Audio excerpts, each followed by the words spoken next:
Having the film finally come out after like it's been such a long journey. I've been crying for 2 weeks. I'm Rachel Sennott, and this is On the Rise.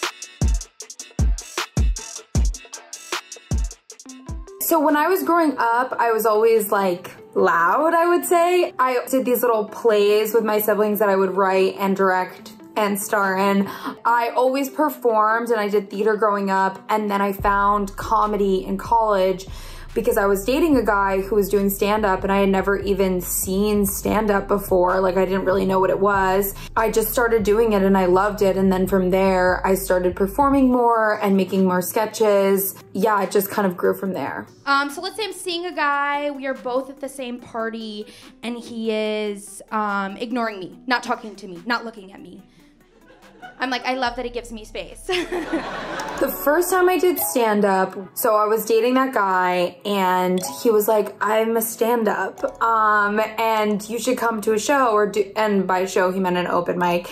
And so we went to this like grimy bar, and there was probably like 10 people. They were all older men, and I did my first set and I talked about being fingered. The guy fingering me, it felt like he was trying to like get something out of a vending machine. So that was my first stand-up set. That was my first joke. And I just loved it. Like, I think probably looking back, I'm sure I was horrible the first time, but it's so fun and you feel so alive. And I was like, I have to keep doing this. I think my family was always really supportive of me being an actor. They always came to my shows. I think they had a little bit of trouble when I first started doing comedy because in their heads, they were like, you wanna do Broadway? And I think that there was a little bit of an adjustment period for them. Just my social media, because I don't think they understood what I was trying to do, but now they really get it. And I think that some of the things they're like, maybe I don't get it, but I get that you're trying to do something. And so I think they understand more now. I wasn't allowed to watch that much TV or movies. We would have 30 minutes a day, like max, of like movie or computer time. I feel like I was more of a theater nerd.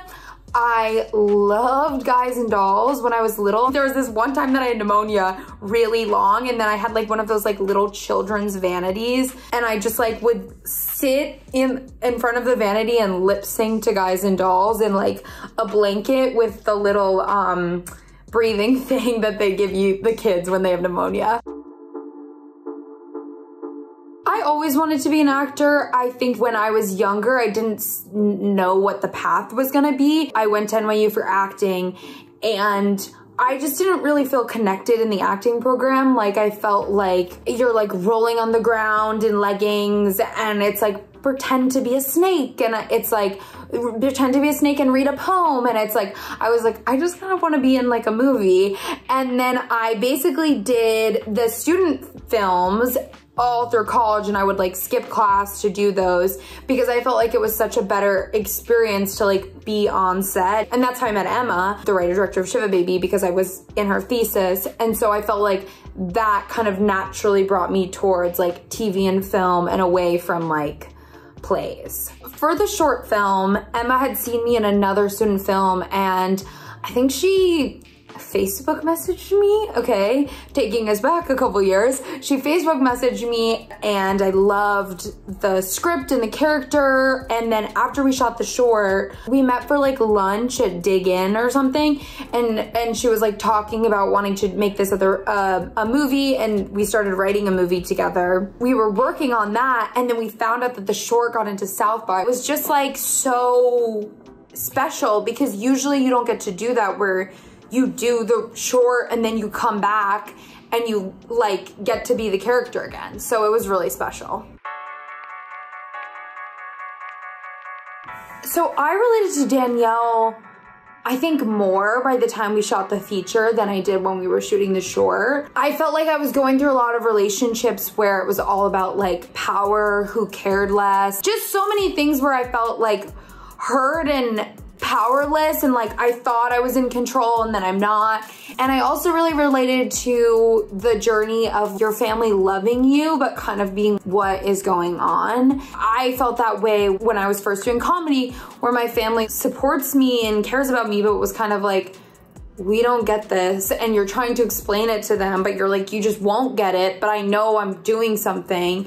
And then I also related to her things with food because like I said, like during that time in my life when I felt really out of control, food was just an issue for me, where it was either like I was trying to control myself by not eating it. I went on all these like weird diets. And I feel like Danielle in the film, she's not eating and then like she's stressed. It's such another issue. And so I really related to that part of her journey. MNI's next project is this super campy comedy. I just watched Barb and Star and I loved that. I thought it was so funny. I also watched Borat 2. I loved that and I was like, oh my God, I can't believe they like pulled this off in COVID. We haven't had like big box office comedies for a while, and I think they're gonna make a comeback because they're just so fun.